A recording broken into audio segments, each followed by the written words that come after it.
Hello student, welcome back to my YouTube channel study with Prakash sir Dungarpur. प्यारे विद्यार्थियों, आज हम पढ़ेंगे संघवाद के महत्वपूर्ण प्रश्नों के बारे में। और आप लोग इन प्रश्नों को बहुत ध्यान से देखें और सीखें और इनको अच्छे से अच्छे समझने का प्रयास करें। जिसको हम अच्छे से समझने की कोशिश करते हैं वो प्रश्न हमें बहुत अच्छे से याद रह जाते हैं। तो आप लोग वीडियो को पूरा ध्यान से देखें और अंत तक देखें। आइए शुरू करते हैं। राज्य पुनर्गठन आयोग की रिपोर्ट कब लागू किया गया? राज्य पुनर्गठन आयोग, राज्यों का जब पुनर्गठन करना था तो उसकी आयोग की रिपोर्ट कब लागू किया गया? उसको 1 नवंबर 1956, 1 नवंबर 1957, 1 नवंबर 1958 या 1 नवंबर 1959। आपके अनुसार क्या उत्तर है? फटाफट देखें और फटाफट सोचें जल्दी से। सही उत्तर है 1 नवंबर 1956। राज्य पुनर्गठन आयोग रिपोर्ट कब लागू की गई? 1 नवंबर 1956। अच्छे से याद रखना है। नेक्स्ट क्वेश्चन है, जो विषय किसी भी सूची में नहीं आते वे किसके अधिकार क्षेत्र में चले जाते हैं? ऐसे विषय जो किसी भी सूची में नहीं आते हैं किसके अधिकार क्षेत्र में चले जाते हैं? ऑप्शन ए है संघ सूची, ऑप्शन बी राज्य सूची, या फिर समवर्ती सूची, या उपयुक्त में से कोई नहीं। कौन सा उत्तर है? सही उत्तर है संघ सूची। ऐसे विषय जो किसी भी सूची में नहीं आते वो संघ सूची के अधिकार क्षेत्र में चले जाते हैं। तो आप लोग इन महत्वपूर्ण प्रश्न जो शब्द हैं उनके साथ अपने उत्तर भी चेक करें। अगर अभी भी याद नहीं है तो आपको याद हो जाएगा। नेक्स्ट क्वेश्चन है, 7 आकर संघ बनाने वाला देश है। 7 आकर के संघ बनाने वाला देश है संयुक्त राज्य अमेरिका, स्विट्जरलैंड, ऑस्ट्रेलिया या उपयुक्त सभी। क्या उत्तर है इसका? ऑप्शन डी सभी। संयुक्त राज्य अमेरिका, स्विट्जरलैंड और ऑस्ट्रेलिया 7 आकर संघ बनाने वाले देश हैं। नेक्स्ट क्वेश्चन है, भारतीय संविधान की 8वीं अनुसूची में कितनी भाषाएं सम्मिलित हैं? हमारे जो भारत का संविधान है उसकी 8वीं अनुसूची में कितनी भाषाएं शामिल हैं? 20, 21, 22 या फिर 23? सही ऑप्शन है 22 भाषाएं। हमारे संविधान की 8वीं अनुसूची में कितनी भाषाएं शामिल हैं? 22 भाषाएं। नेक्स्ट है, अनुच्छेद 371 के तहत विशेष शक्तियों का लाभ उठाने वाला राज्य नहीं है। अनुच्छेद 371 के तहत विशेष शक्तियों का लाभ उठाने वाला राज्य नहीं है। नागालैंड, उत्तराखंड, असम या फिर मिजोरम? कौन सा है? Option B Uttarakhand. 371 के तहत विशेष शक्तियों का लाभ उठाने वाला राज्य नहीं है। कौन सा है? उत्तराखंड। नेक्स्ट है, कौन सा विषय समवर्ती सूची का नहीं है? ध्यान रखना है, शिक्षा, वन, मजदूर संघ या प्रतिरक्षा। इनमें से कौन सा विषय समवर्ती सूची का नहीं है? ऑप्शन डी प्रतिरक्षा, ये समवर्ती सूची का नहीं है। प्रतिरक्षा यानी शिक्षा, वन और मजदूर संघ है वो समवर्ती सूची में आते हैं, ये ध्यान रखना है। नेक्स्ट है, केंद्र सरकार और राज्य सरकार के मध्य विवादों का निपटारा कौन करता है? केंद्र सरकार और राज्य सरकार के बीच के विवादों का उच्चतम न्यायालय, संसद, सर्वोच्च न्यायालय या राष्ट्रपति? ऑप्शन सी सर्वोच्च न्यायालय जो नई दिल्ली में है वहां पर होता है। केंद्र सरकार और राज्य सरकार के मध्य कोई भी विवाद है तो उनका निपटारा सर्वोच्च न्यायालय में होता है। नेक्स्ट क्वेश्चन है, भारत में ग्रामीण स्तर पर स्थानीय शासन व्यवस्था किस नाम से जाना जाता है? भारत में ग्रामीण स्तर पर जो स्थानीय शासन व्यवस्था होती है उसको किस नाम से जाना जाता है? नगरीय स्वशासन, पंचायती राज, छावनी बोर्ड या उपयुक्त में से कोई नहीं। तो गांव में क्या होती है? पंचायत होती है, तो इसलिए यहाँ पर पंचायती राज स्थानीय शासन व्यवस्था है, ये ध्यान रखना है। नेक्स्ट क्वेश्चन है, भारत में सत्ता के वास्तविक विकेंद्रीकरण की दिशा में एक प्रमुख कदम कौन से सन में उठाया गया? भारत में सत्ता के विकेंद्रीकरण की दिशा में प्रमुख कदम है वो कौन से सन में? 1992 में उठाया गया, ये ध्यान रखना है। नेक्स्ट है, किसको संविधान और विभिन्न स्तर की सरकारों के अधिकारों की व्याख्या करने का अधिकार है? संविधान और विभिन्न स्तर की अलग अलग स्तरों की जो सरकार है उनके अधिकारों की व्याख्या करने का अधिकार है। किसको है? न्यायालय को अधिकार है कि उनके क्या क्या अधिकार है उसकी व्याख्या कौन करता है? न्यायालय करता है। नेक्स्ट है, भारतीय संविधान ने भारत को कौन सा संघ घोषित किया? तो राज्यों का संघ, सभी भारतीय संविधान ने भारत को क्या घोषित किया है? राज्यों का संघ घोषित किया है, ये ध्यान रखना है। सरकार चलाने और अपनी जिम्मेदारी का निर्वाह करने के लिए जरूरी कि उगाही के संबंध में केंद्र और राज्य सरकारों को लगाने का अधिकार है। तो यहां पर आंसर हो जाएगा राजस्व की उगाही। राजस्व टैक्स की उगाही करने के संबंध में केंद्र और राज्य सरकारों को क्या कर लगाने का अधिकार है, ये ध्यान रखना है। एक से अधिक राजनीतिक दलों द्वारा साथ मिलकर बनाई गई सरकार को कौन सी सरकार कहते हैं? गठबंधन सरकार। अलग अलग पार्टियों द्वारा, राजनीतिक दलों द्वारा जो सरकार बनाई जाती है उसको गठबंधन सरकार कहते हैं, ध्यान रखना है। सबसे बड़ी भाषा हिंदी सिर्फ कितने प्रतिशत लोगों की ही मातृभाषा है? तो वो 44% लोगों की ही मातृभाषा है, दूसरे लोग अन्य भाषा में बात करते हैं। सबसे बड़ी भाषा हिंदी।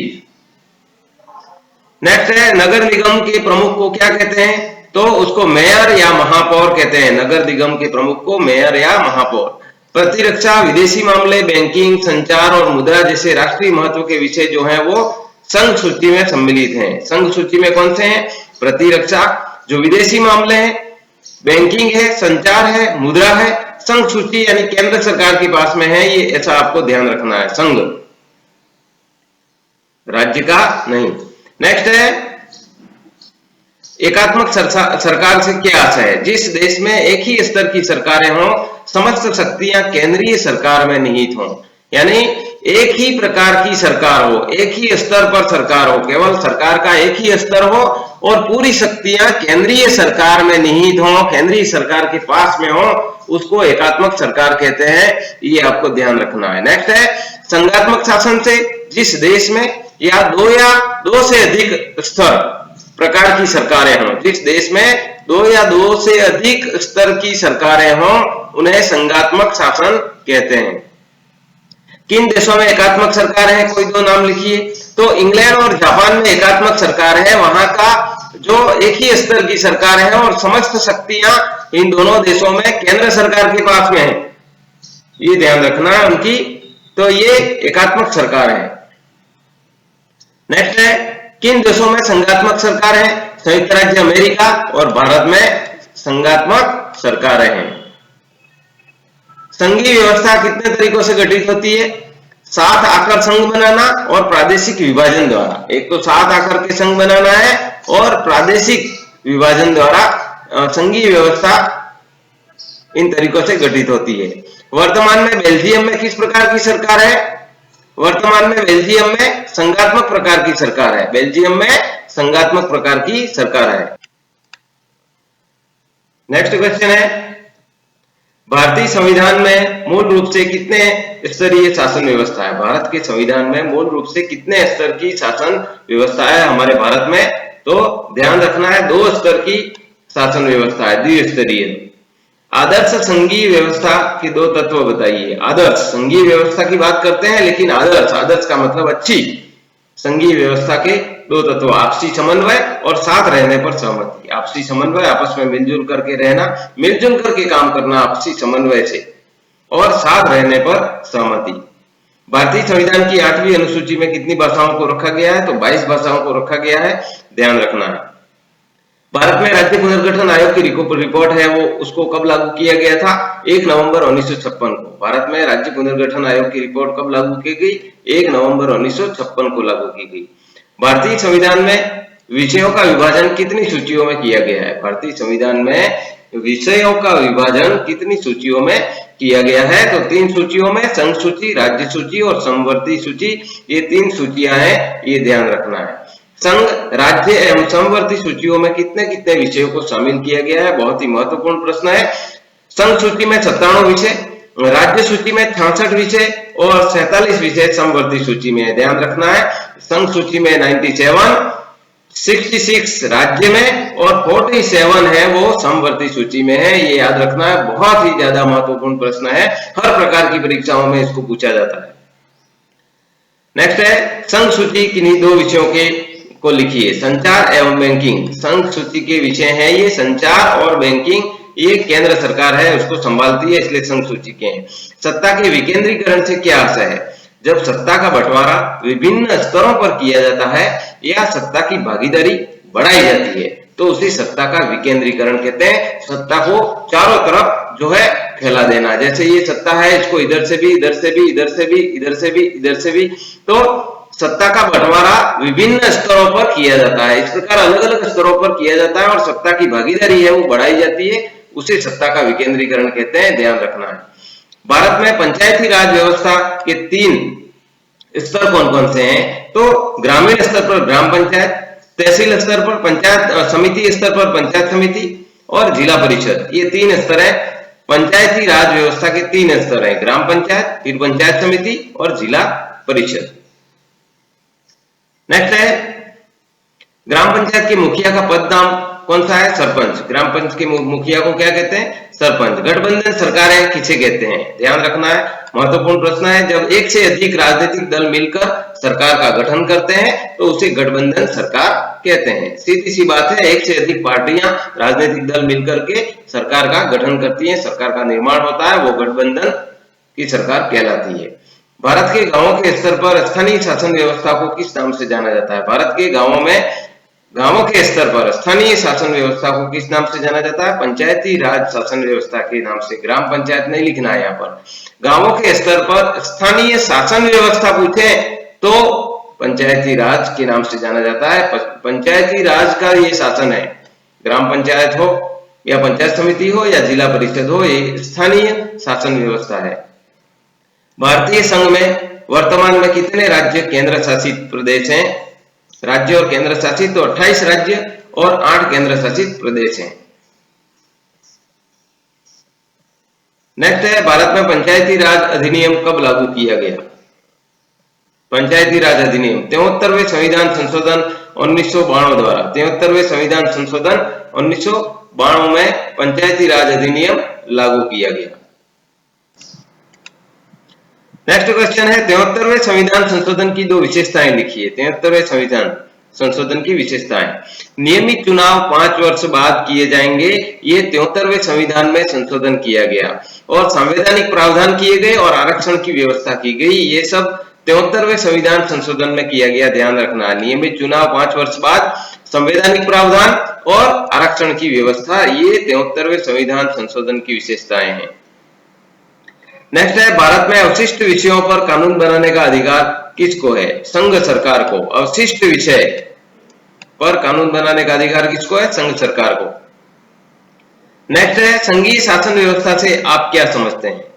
संघीय शासन व्यवस्था, संघीय शासन व्यवस्था में सर्वोच्च सत्ता 2 स्तरों पर होती है। सर्वोच्च सत्ता कितने? 2 स्तरों पर होती है। केंद्रीय सरकार और उसकी विभिन्न आनुषंगिक इकाइयों की सरकार के बीच में बढ़ जाती है। केंद्रीय सरकार और उसकी विभिन्न आनुषंगिक इकाइयों की सरकार के बीच बढ़ जाती है। सत्ता के इन दोनों स्तर की सरकारें अपने अपने स्तर पर स्वतंत्र होकर अपना काम करती हैं और ये दोनों ही सरकारें अपने अपने स्तर पर लोगों के प्रति जवाबदेह होती हैं, उनकी जिम्मेदारी होती है। नेक्स्ट है भारत की भाषाई विविधता। भारत में 2011 की जनगणना में 121 प्रमुख भाषाएं पाई गई। 2011 की जनगणना में कितनी भाषाएं पाई गई? 121 प्रमुख भाषाएं पाई गई और इनमें से 22 भाषाओं को भारतीय संविधान की 8वीं अनुसूची में रखा गया है। टोटल 121 प्रमुख भाषाएं पाई गई, उनमें 22 भाषाओं को 8वीं अनुसूची में रखा गया और इसी कारण इन्हें अनुसूचित भाषाएं कहते हैं। शेष को गैर अनुसूचित भाषा कहते हैं, जो दूसरी बच गई हो। और भाषा की दृष्टि से भारत विश्व का सबसे ज्यादा विविधता वाला देश है। यहाँ पर बहुत ज्यादा भाषाई विविधता है, हर जगह पर अलग अलग भाषाएं बोली जाती हैं। नेक्स्ट है सरकार के तृतीय स्तर की किन्हीं 4 विशेषताओं को स्पष्ट कीजिए। सरकार के तृतीय स्तर से आशय है स्थानीय स्वशासन की संस्थाओं से है और इनकी 4 विशेषताएं हैं। पहली है इन संस्थाओं के सदस्यों और पदाधिकारियों के पदों में अनुसूचित जाति, अनुसूचित जनजातियों के लिए सीटें आरक्षित होती हैं। जो स्थानीय स्वशासन की हम बात कर रहे हैं, ग्राम पंचायत, पंचायत समिति और जिला परिषद, और इसमें क्या होता है कि इन सदस्यों के संस्थाओं के सदस्यों, पदाधिकारियों के पदों में अनुसूचित जाति, अनुसूचित जनजातियों के लिए सीटें आरक्षित होती हैं। इनमें 1/3 सीटें महिलाओं के लिए आरक्षित होती हैं, ये ध्यान रखना। 1/3 सीटों पर महिलाएं होती हैं।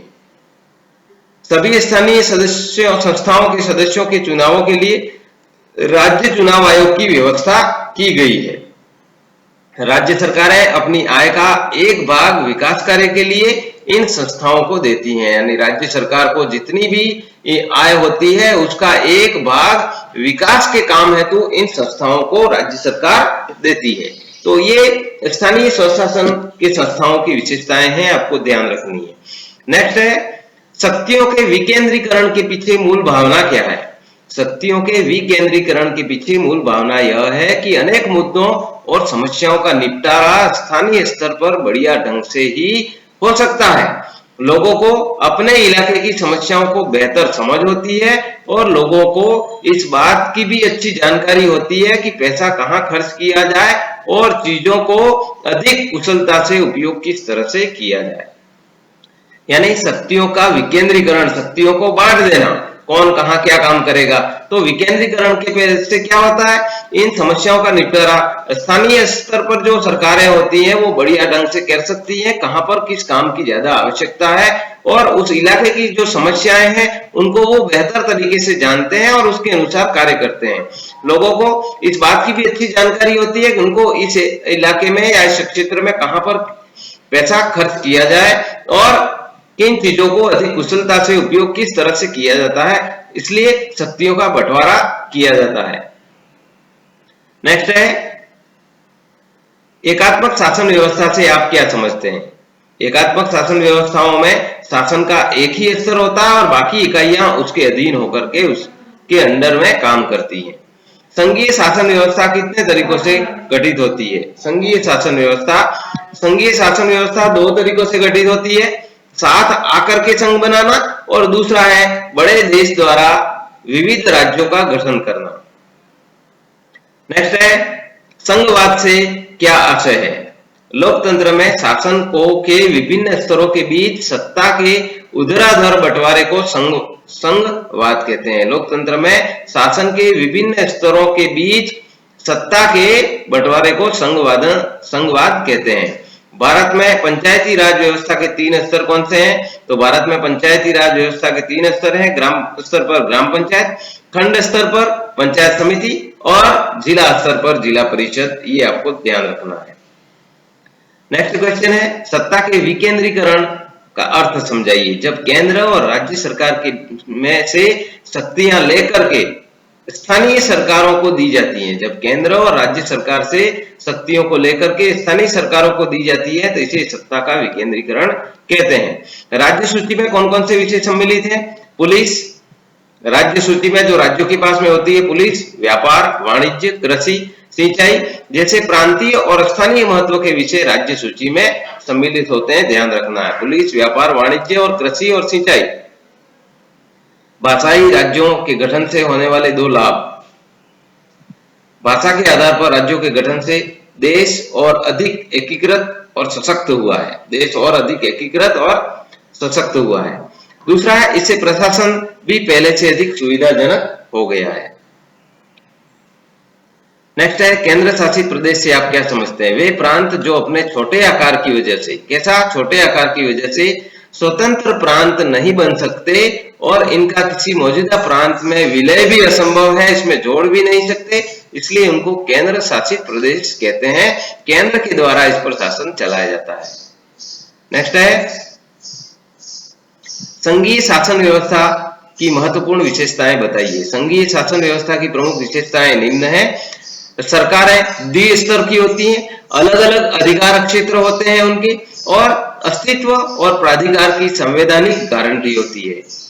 नेक्स्ट है, संविधान के मौलिक प्रावधान में संशोधन दोनों स्तरों की सहमति से होता है अगर संविधान में कुछ संशोधन करना है, और न्यायालय की सर्वोच्चता होती है। अगला है, वित्तीय स्वायत्तता होती है। तो ये संघीय शासन की महत्वपूर्ण विशेषताएं हैं, ध्यान रखनी है, बहुत महत्वपूर्ण प्रश्न है। सत्ता के विकेंद्रीकरण के पीछे बुनियादी सोच यानी मूल भावना क्या है? सत्ता के विकेंद्रीकरण के पीछे बुनियादी सोच निम्न बिंदुओं को समझा जा सकता है। स्थानीय समस्याओं मुद्दों का समाधान स्थानीय स्तर पर बेहतर ढंग से संभव हो सकता है, बजट का उचित उपयोग होता है और जनता की प्रशासन से सीधी भागीदारी होती है। स्वशासन के लोकतांत्रिक सिद्धांत को साकार करने का सबसे अच्छा तरीका है। नेक्स्ट क्वेश्चन है, ग्राम पंचायत पर एक संक्षिप्त लेख लिखिए। प्रत्येक ग्राम पंचायत ग्राम एवं ग्रामों के समूहों की एक ग्राम पंचायत होती है और ग्राम पंचायत के अध्यक्ष को सरपंच और वार्डों के सदस्यों को पंच कहा जाता है। नेक्स्ट है, सरपंच और पंचों का चुनाव ग्राम के सभी वयस्क मतदाता करते हैं और ग्राम पंचायत ग्राम के लिए फैसला लेने वाली एक संस्था होती है। ये ध्यान रखना बहुत ही महत्वपूर्ण प्रश्न है। ग्राम पंचायत में एक ग्राम सभा होती है जो पंचायत का सारा कार्य देखती है। ग्राम के समस्त मतदाता इसके सदस्य होते हैं, जिसकी बैठक वर्ष में कम से कम 2 या 3 बार होती है।